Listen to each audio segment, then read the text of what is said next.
Welcome to Talking Hand Reviews. My name is Bo, the Reviews Lady. Well, that's what I call myself. My name is Bo, and I call myself the Reviews Lady. Alchemist creating a science of sound, keeping you guessing, feeling the stress, feeling the pressure. Do you like bangles? Do you like to be like, have accidental music happening all the time? I'm going to take them off though. I think they're a little distracting. I'll take two of them off. I'll leave one. I love bangles. Okay, so today I would like to talk about all of my ultra vintage fragrances that I own that are really, really old bottles of stuff. Not just classics that are reformulated, but real old stuff. And one of them, I don't know if I've ever opened before, but I'm going to open it for this video. Yeah, so I call this my ultra vintage perfumes. Okay, number one. I had this since I was a teenager. This little purse size of WhiteLinen. It's still a tiny bit in there. It's still good. Oh, WhiteLinen. That's a beautiful fragrance, Estee Lauder. And this came out of, my mom worked with this really, really nice lady who gave me, you know, a blockbuster. You know the blockbusters? She gave me this Estee Lauder blockbuster, and it had all this gorgeous makeup. And I think it had this one. I think it had a Cinnabar. And I think there was another one. I don't remember the other one. But this is the one that made it through. And I mean, that lady really, her name was Camille. She really did a sweet thing for a kid, for a teenager. Because my mom and I, we weren't able to afford a Estee Lauder blockbuster. You know, I mean, they're not, you know, they're a great value, but they're not cheap. Anyways, Estee Lauder WhiteLinen from my teenage years. Okay, this is another really great one. I got this when I worked behind the counter at my first cosmetics job that I worked in a department store in Orange County area in Southern California. Raffinee by Houbigant, I think it is. This is really similar. It's along the lines of Chanel No. 5. It's just got that similar vibe. It doesn't smell exactly like Chanel No. 5, but I think it smells, I think if you like Chanel No. 5, you'll like this. This was a very reasonably priced fragrance, but we did still sell it in the department store. So it wasn't, I mean, I don't know, maybe drugstores also sold it, but we sold it behind the counter, and I loved it, and my mom loved it, and I still love it. So this is my really old bottle. And by the way, this bottle is still good. It still smells really good. I got this out of my storage unit, and was pleased that I had this to show people who like this stuff. Raffinee by Houbigant. Number 3. Design from Sebastian. This one I also sold behind the counter. I'm dropping so much stuff today. There's still a bit of juice. This is the pure perfume oil. And this fragrance you can buy now more affordably than you could if you bought it from me behind the counter back in the day. And this perfume still smells good.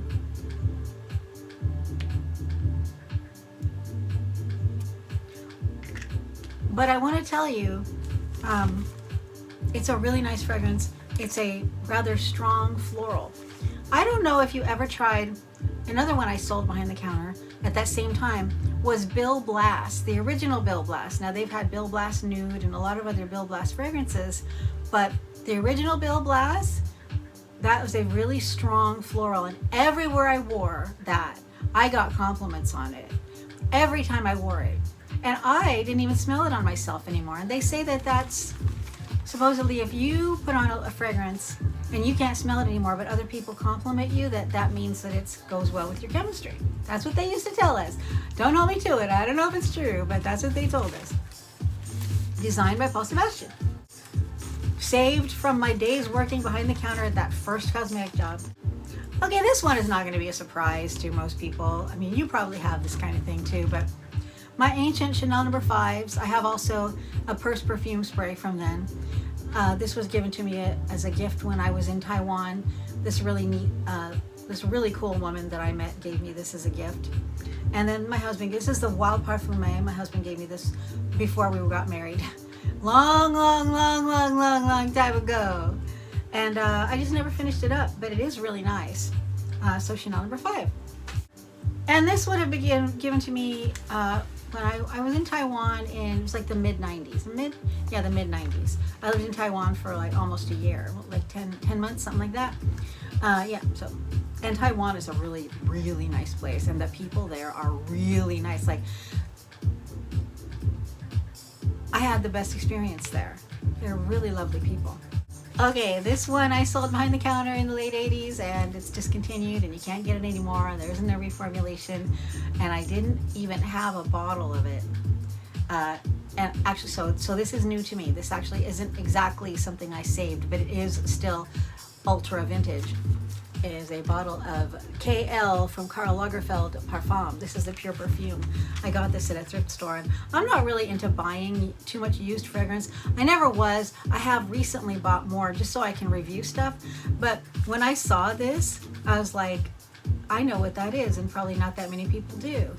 I even have the earrings that go with this, because when this fragrance launched, they gave us, who worked behind the counter, they gave us these cute little gold earrings. I have them. You can see them if you're interested at all in learning, or not learning, but in seeing my KL video.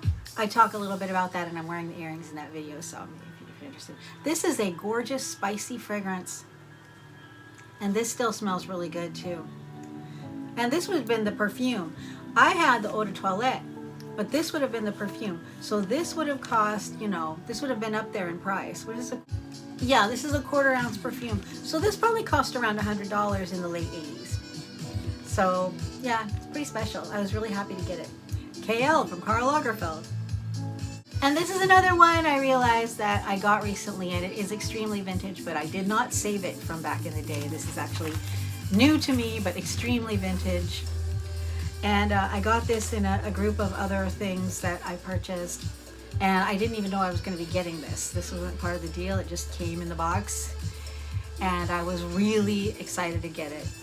It is Original Poison by Christian Dior. And it is the splash with the beautiful little glass at the top. And this fragrance, I wasn't there when it launched, but I was there when they launched it in our store. So like, that's how it is. Sometimes when a fragrance comes out, they'll pick and choose particular stores that get to launch that fragrance, and then other stores will get that fragrance, but it might take a while, some negotiating, stuff like that. So we got this fragrance in, and when we got it in, I was so excited. This still smells good too, and it's weird because it's a splash. The juice looks a little gross. The juice looks a little gross when you take it out, put it on a tissue, but it smells. It still smells just like Dior Poison. Now, when this first came in, I thought when I first tried it, it was the sexiest thing I'd ever smelled. I immediately doused myself in it. About an hour after that, I got really violently ill. I got a really bad headache. I felt like I had to throw up. I left work. I went home. I took a shower. I went to bed right away. I think I still had the headache the next day. So this one really doesn't go so good with my personal chemistry. Doesn't mean I don't love it. I really do love it. And now I have it as my little piece of history, because I never did buy myself a bottle after that first experience. But yeah, Poison Eau de Toilette certainly is very special. Okay, back to the ones I actually have had like forever. This is a vintage Bellodgia from Caron, which I don't really know where it came from, but it is the pure perfume oil. So I know my mom didn't buy it for herself, And I don't think anyone bought it for my mom. Otherwise, more would have been used because none was used. So I feel like maybe one of my aunts maybe gave it to my mom or something like that, you know, because this would have probably been $100 too. And I couldn't find this bottle anywhere, but it's so pretty with the little,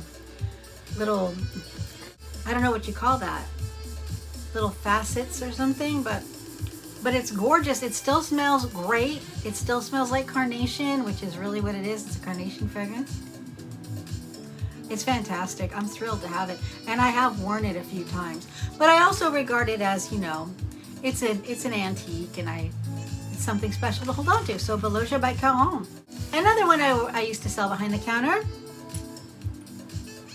Ysatis by Givenchy. I've told the story before about the lady. I think the person who gave me this was a rotator rep that I worked in the Beverly Hills area at one of the stores later on. I had like 5 different jobs in cosmetics and fragrance over about a 10-year period, off and on. I didn't even only do cosmetics and fragrances. I did a lot of other stuff in between there. But over about a 10-year period, I did work in the cosmetics fragrance industry in like 5 different jobs. And one of those jobs, I worked in the Beverly Hills area, and we sold Ysatis there at a department store. And one of the rotator reps that came in was this little old French lady, and she was quite old, but I mean, she was such a good salesperson. She would come and like, if a guy showed up while she was there, she would reel them in and she would sell them Ysatis. It was like a guarantee. So anyways, I think she gave me this bottle. So yeah. And it still smells good too, this bottle. A lot of times, if you like to buy vintage fragrances, what I have found, having my own stuff and buying vintage, is if it's enclosed, if it's sealed, like if you cannot get into the juice, you cannot undo the cap, you cannot take it off. Usually the juice stays pure. You know, it doesn't get like oxidization or whatever. I mean, maybe that's not even a factor, but what I mean is whatever happens when it's open to the air and it's open to the elements, or like people can get their hand oils on it or whatever, it's not likely to be as good. But when they're still sealed like this, I've found a lot of them are really good still. So Ysatis by Givenchy. A little baby Arden 5th Avenue with a teeny bit of juice in it. Ha ha ha. I want to get another bottle of this, man. I used to keep this in my purse. I was busy doing things at night. I used to perform at night sometimes. Well, I used to work as a singer. I used to perform a lot. And these kind of little bottles were so good to have in my stuff, just to make sure that I would, you know, be all sweaty and this was a really nice one for that. So yeah, I've had this one for a really long time as well. So Arden 5th Avenue. And this one I recently talked about. This one I also sold behind the counter when I worked in my first cosmetics job for Ultima 2. Norell by Norman Norell. A really classy fragrance. So classy. Discontinued. They reformulated it a few years back and had a brief period of time where people could buy it, and now it's gone as well. So yeah, Norell. That was, I'm bummed that this one did not stick around, because this is a really great fragrance. Okay, oh, look what I found. It was hiding. My perfume, my Chanel perfume, my Chanel No. 5 perfume purse spray. I got sick from this one too, but you don't need to hear that story. It's because I love Chanel No. 5, but what I really loved was my mom's Chanel No. 5, which was cologne. And I think they're making cologne again now. But when I started working behind the counter in fragrances, and I started trying to wear Chanel No. 5 in the new formulations, it was always eau de toilette. It turned out to be too much for me. This was perfume. This was a gift from a boyfriend I had at the time. I wore it out that night, and I got so sick. Again, I threw up in the parking lot. It was on my birthday. Anyways, I still love Chanel No. 5. Okay, and this one is kind of different. I don't remember how I got this, but I think I got it when my mom won a trip to Hawaii, And we never really traveled anywhere when I was young. We didn't really, my mom had her vacations from work. She was tired. She just wanted to stay home. She didn't really want to go. And she was older too. She had me in an older age. And I never could understand, Mom, I want to do stuff. And she was like, ugh. And she was so active when she was younger. She was into like tennis and she was such an avid sports fan. Like we always had sports on TV at the house. Like, football was like really one of her favorites. She'd scream, yeah, you! And I'd be sitting in the living room, not paying attention at all. And I'd be like, anyways, that's neither here nor there, but I know for sure you can win a trip. You can win something because we did, and we didn't know anyone from that grocery store that she won it from. I think maybe it was Albertsons, maybe it was Ralph's, I don't remember. It was in Southern California. And she won this trip. We went to Hawaii. I think we bought this. Royal Hawaiian Plumeria. And the flower on there, the Plumeria, man, those grow everywhere in Hawaii and they smell so good. So I haven't opened this. I don't even think it's ever been opened. But look, it looks like most of the juice is missing. So I don't remember using this. I don't remember my mom using it. But let's see what it's like now. I saved it just for you guys. Yeah, this is from Royal Hawaiian Perfumes, Inc., Honolulu, Hawaii. I don't remember. Is this who makes Jungle Gardenia? There's a famous gardenia fragrance. See, I don't think this has ever been... I can't get it out. Okay. Seal it. Like, a bunch is gone, but... Okay, let's check it out.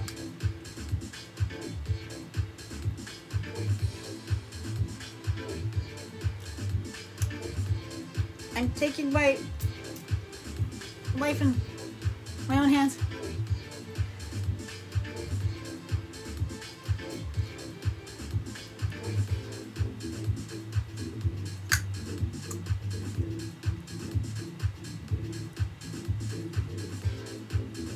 And what is it? I think it says it's just cologne.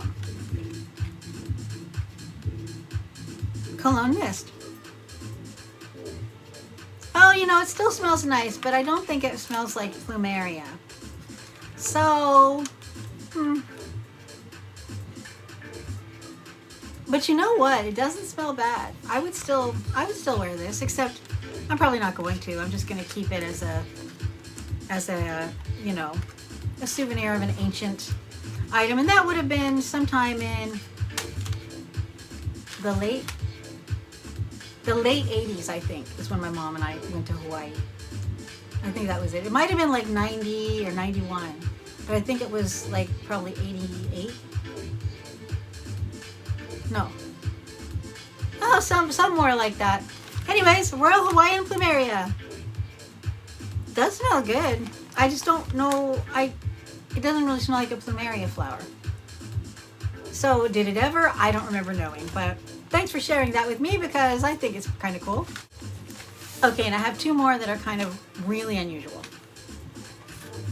Okay, this has been in my life, my whole life, for as long as I can remember. I don't know how my mom got it. I assume, again, like it was one of my aunts maybe received it as a gift and then didn't like it, just gave it to my mom, because my mother wouldn't have purchased this fragrance because I'm sure she wouldn't care for this fragrance because it's much more heavy and strong, and she liked a lot of the lighter things. It is, and this is so special. I'm really pleased that I still have it. This is a solid perfume. This is a solid perfume necklace by Zen from Shiseido. Zen from Shiseido.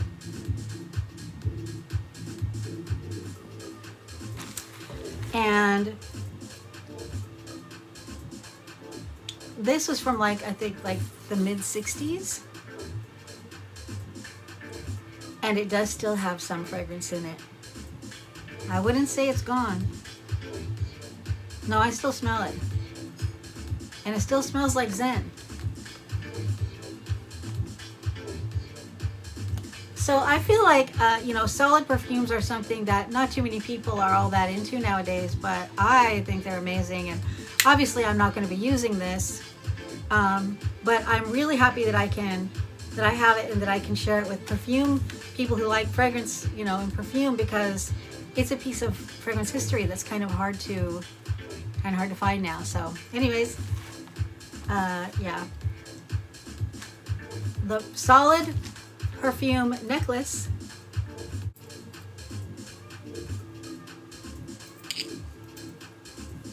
Solid perfume necklace of Zen from Shiseido.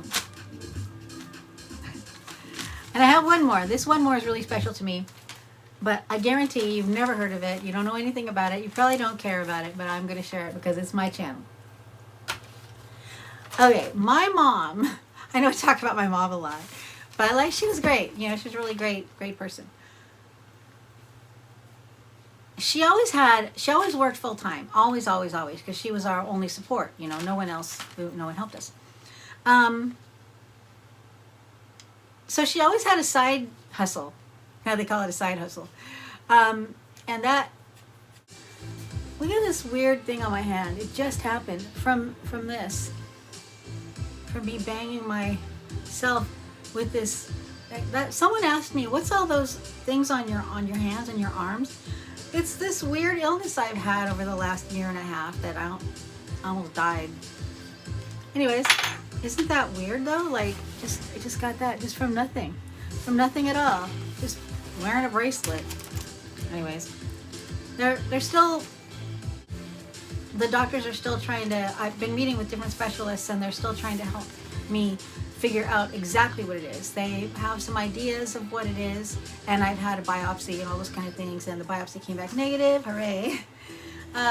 But anyhow, I just do want to tell you, if you see me have these weird things on my hands, I'm not like burning myself with cigarettes, or my husband's not beating me up, or stuff like that. It's really from whatever this illness is, and we're getting close to finding out for sure what it is. But I am taking medication and I'm getting much better. And I got to tell you, I'm just going to get this one in there. I'm really thankful for the Canadian healthcare system, because like in the United States, it's just not like it is in Canada. In Canada, a lot of people say, oh, you gotta wait. But I mean, I've probably gotten like $500,000 worth of health care in the last year and a half, and they really saved my life.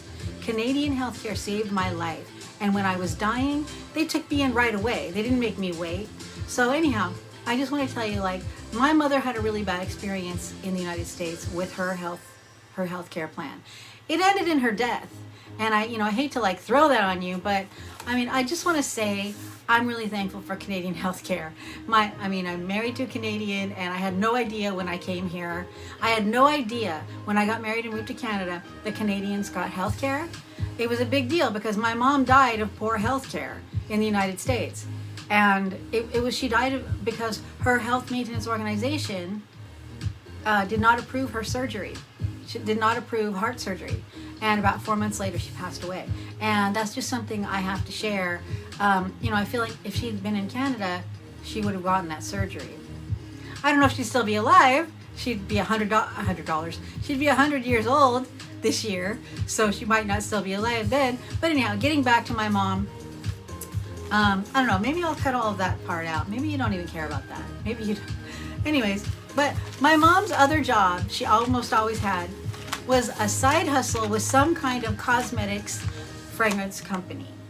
And the first one I remember that she had when I was a little girl was called Studio Girl.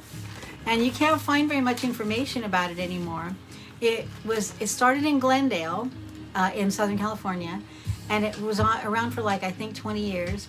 But my mother used to sell this stuff, and I still have the box.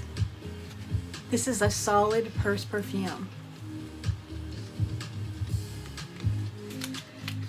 I just think it's so cool. This is such perfume, I think, history, It's just a little tortoiseshell thing, but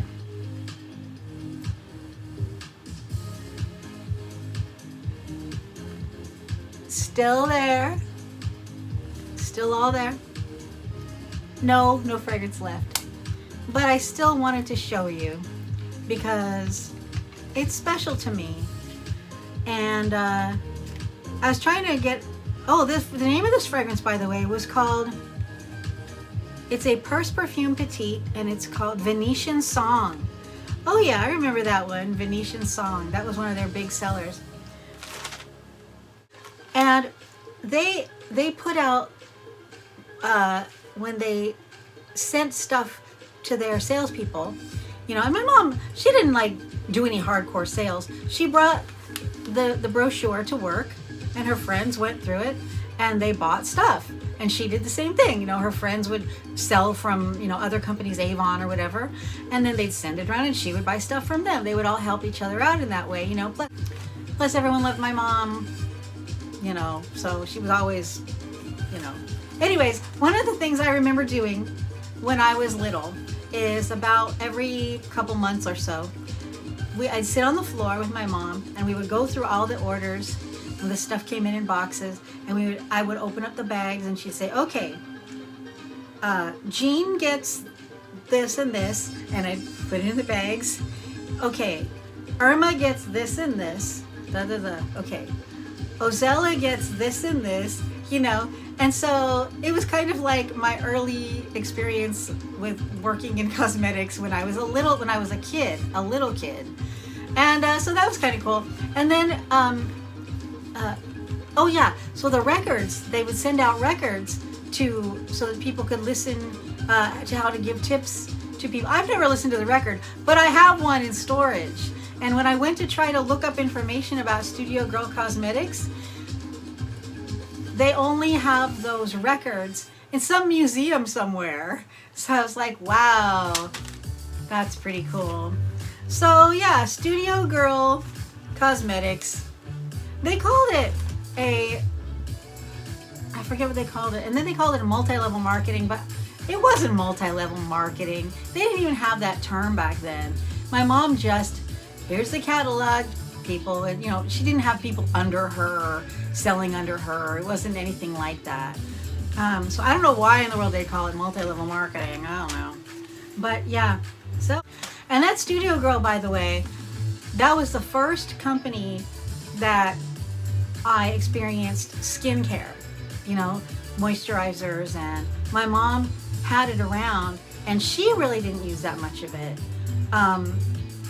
But her sisters did. One of her sisters especially, and she said, you know, my sister wears this and you know she looks great, you know her skin looks great, so you should do this too. And I was like, okay. And I always did from then on. So, and my favorite memory of the Studio Girl products was my mom had this little plastic case, and it had a little tiny try-on, but not as small as the vials you usually get, you know, in like a little envelopes, you know, when they give you samples. It was bigger than that, but it was this really neat case. So you would take it around. It had all their perfumes in it, all their different perfumes, and I think there were like, there were a lot. There were like 25, and that was one of my favorite things. I would just sit with that box and take each one out and smell it. And I would that was just, to me, that was so cool that I had all those little perfumes, you know. And so that was a good memory from back then. And that's about it. So I hope you enjoyed my video of my super ultra vintage fragrance items, and thank you for sticking with me and my little story about my mom and my youth and my illness and why do I have these weird things on my hand.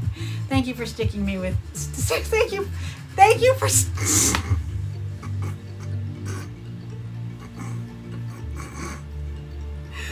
thank you for sticking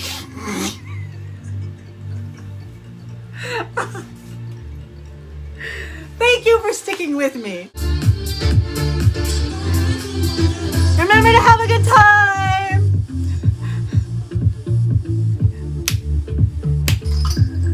Oh, see? I don't even have to touch my tambourine. It wants to play along. Oh wait, I have one more thing to show you.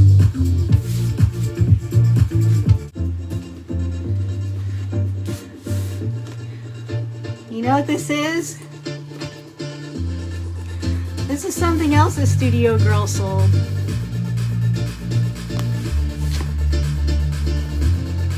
It's a wig! Ah!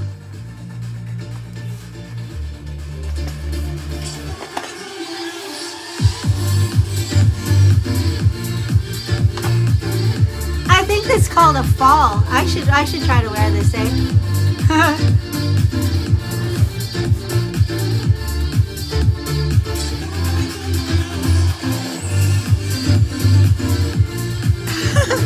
I don't even know how. But isn't it gorgeous? It's really old. Really beautiful. So maybe you'll see me wearing this sometime.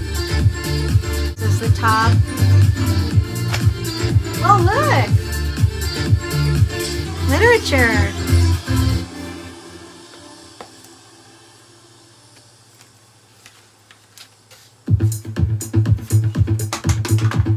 Its own little comb.